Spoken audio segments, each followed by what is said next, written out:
Welcome back, everybody, for another deep dive with us. Today we are looking into Kingdom of Pets. Oh. And just from the name, you can kind of guess it's a website about pets. It's got just tons of resources on there for training your pet, how to take care of them.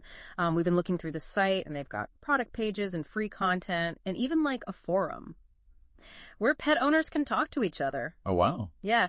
But what really caught our eye was the reviews. Oh, yeah. The reviews are always interesting. The customer review. Yeah, I mean, we saw dozens of them from pet owners who were saying that this site, like, completely transformed their pets from, little troublemakers into, like, best friends. Yeah, you see that a lot with these kinds of sites. Yeah. Offering, like, the miracle cure for your pet problems. Right.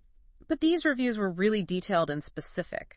So we thought, okay, let's dig into this and see if Kingdom of Pets really lives up to all this hype. Yeah, that's a great idea. I'm curious to see what they're all about. Me too. So on the website, they say that Kingdom of Pets is supposed to be like this one-stop shop for absolutely everything that a pet owner could need. Okay, so a pretty big claim. Yeah. They've got stuff on there for both dogs and cats. And they cover, pretty much everything you can think of, like basic obedience training, housebreaking, even more serious behavioral issues. That is pretty comprehensive. Yeah. And they try to kind of get you in by offering a free 6-day course, which is kind of cool, like a little trial run before you decide to buy any of their actual programs. That makes sense. It's a good way to hook people. Yeah. But okay, let's get to the good stuff, those success stories we were talking about. Yeah, those testimonials were pretty impressive. Like one lady, Patricia S., she was having like a really hard time with her dog, Mufasa. Mufasa. Yeah, Mufasa. He was super dominant, Yeah. And she said that Kingdom of Pets helped her figure out how to, like, establish a better dynamic with him. Interesting. And then there was this family, the Upricards from the UK.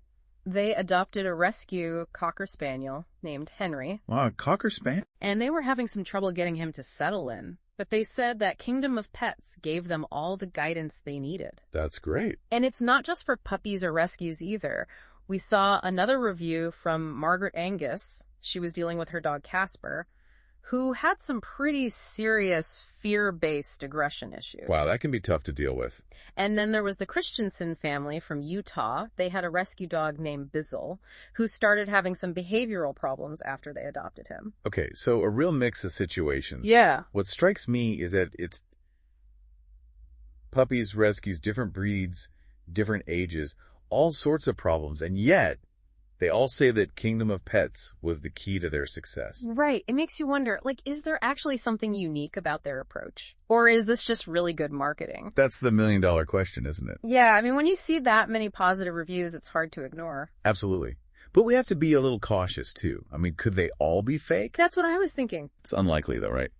I mean, statistically, with so many reviews and with the level of detail in some of them, it's hard to believe they're all made up. Yeah, but we have to think about bias, too. True. We're only hearing from the people who are happy enough to actually go and write a review. Right. What about all the people who tried Kingdom of Pets and didn't see results? Exactly. Their voices are totally missing from this conversation. It's like we're only seeing the highlight reel, not the whole movie. Yeah, that's a good way to put it. So it seems like those testimonials, while they're definitely interesting, we can't take them at face value. Right. We need to dig a little deeper. Exactly. So let's move beyond the testimonials for a minute and actually look at the content and the methods that Kingdom of Pets uses. Okay, yeah. Let's see what they're actually teaching people. Because one of the things that jumped out at me was their approach to dominance theory. Dominance theory. Uh-oh. That's always a controversial topic. Yeah, and it seems like Kingdom of Pets is kind of walking a fine line with it. So let's talk about that and why it's raising some eyebrows in the pet world. Okay, let's dive in. So, dominance theory, what is it and why is everyone so worked up about it? Well, it's this idea that to train your dog, you need to be the pack leader. Assert your dominance and show them who's boss. I've definitely heard that before. Yeah, it's been around for a while. And some of the materials on Kingdom of Pets seem to lean on this approach. Okay, so is that where the criticism is coming from? Yeah, a lot of experts these days are saying that dominance theory is outdated and that it can actually be harmful to dogs. Really? How so? Well, it can create fear and anxiety in dogs, and it can actually make behavioral problems worse. Oh, I see. Instead, a lot of trainers are focusing on positive reinforcement methods. Positive reinforcement. Yeah, so like rewarding dogs for good behavior instead of punishing them for bad behavior. Okay, that makes sense. So is Kingdom of Pets like stuck in the past with these dominance methods? It's hard to say. It seems like they're trying to appeal to a wide audience, so they're offering content on positive reinforcement too. So they're kind of hedging their bets. Yeah, a little bit. But it does raise the question of whether you can effectively combine those two approaches. Right, because they seem pretty different. Yeah, one is based on fear and intimidation, and the other is based on trust and reward. So what do you think? Is it possible to blend those two philosophies? Honestly, I'm not sure. It's something that's being debated a lot in the training world right now. So what about you, the listener? Where do you stand on this whole dominance theory thing? Do you think it still has a place in modern dog training? Or are you all about positive reinforcement? Whatever you believe, it's important to do your research and choose methods that feel right for you and your dog. That's good advice. Now, one thing I noticed about Kingdom of Pets is that they just throw so much information at you. Oh, yeah. Like they've got ebooks, videos, courses, forum discussions. It can be overwhelming. Totally. Like drinking from a fire hose. Right. You end up soaked, but not necessarily any wiser. Exactly. So how can our listeners avoid getting lost in all that? Well, first you got to figure out what you're actually looking for. What are your goals for your pet? Right. Once you know that, you can start to narrow down your search. And focus on the resources that are most relevant to you. Okay, so start with your goals. Yeah, and then break down the problem into smaller pieces. Don't try to tackle everything at once. That's good advice for life in general. And don't be afraid to ask for help. Talk to your vet or a certified dog trainer. Yeah, they can help you figure out what's best for your specific pet. Exactly. Now let's talk about money. Okay. Kingdom of Pets has a mix of free and paid content. Which is pretty standard for these kinds of websites. Yeah, but how does their pricing compare to other options out there? It seems to be in line with the industry average. But remember, value is subjective. Right. So before you buy anything, ask yourself, what am I actually getting for my money? Is it exclusive content, personalized support, a proven system? Good point. And it never hurts to shop around. Absolutely. Compare prices and offerings from different providers. See what works best for you. Now, one feature I found really interesting was their community forum. Oh, yeah. The forum. It's a place for pet owners to connect with each other. Share their experiences and get advice. Yeah, it's kind of like a support group. Which can be really valuable, especially when you're struggling with something. Right. It's nice to know you're not alone. But it's important to be careful with online forums, too. How so? Well, not everyone on the internet is an expert. Oh. So you could end up getting bad advice. So always double check information with a trusted source like your vet. Exactly. Okay, so we've talked about the good and the bad of Kingdom of Pets, the glowing testimonials, the concerns about their methods. The overwhelming amount of information. So what's the verdict? Is this a kingdom worth ruling over? Or are there some cracks in the foundation? Good question. Well, it's clear that they've helped a lot of pet owners. Yeah. They offer some valuable tools and support. But it's not a magic bullet. Right, it's not a one-size-fits-all solution. And their approach to dominance theory is definitely a red flag for some people. Yeah, and the sheer volume of information can be overwhelming. It seems like they're trying to be everything to everyone. Which can sometimes backfire. Right. You end up diluting your message. And people might feel more confused than empowered. Exactly.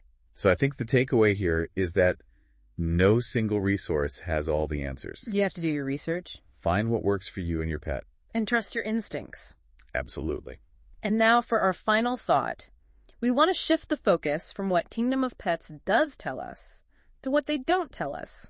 It's funny, we've spent all this time talking about what Kingdom of Pets does tell us. Right, all the information they put out The there. methods, the testimonials, but what about the stuff they're not saying? What do you mean? Like what information is missing? Oh, I see what you're getting at. What are they not telling us?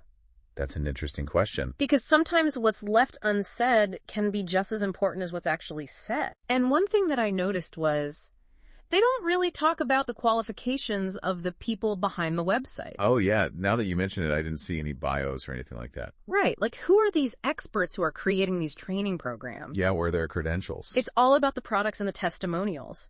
But we don't really know who's actually running the show. That's a good point. And while testimonials can be persuasive, they don't necessarily equal expertise. No, they don't. Like, if I'm looking for a doctor or a lawyer, I want to know what their qualifications are Of course. before I trust them with my health or my legal case. It's the same with pet care.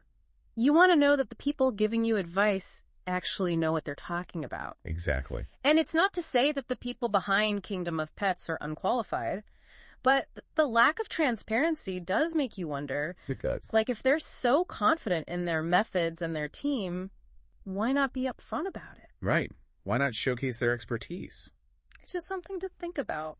And it goes back to what we were saying before about being an informed consumer. You can't just take everything at face value. You have to do your research Ask questions. and look beyond the marketing to see if the source is actually credible. I agree. So our final thought for you today is this. Don't be afraid to be a curious pet owner. Don't just accept information blindly. Dig a little deeper. Find out who's behind the products and services you're considering. Ask yourself, are they really experts? What are their credentials? What's their experience? And most importantly, trust your instincts. You know your pet better than anyone. So if something doesn't feel right, Don't be afraid to question it. your pet's well-being is always the top priority. That's a great note to end on. Until next time, happy pet parenting, everybody.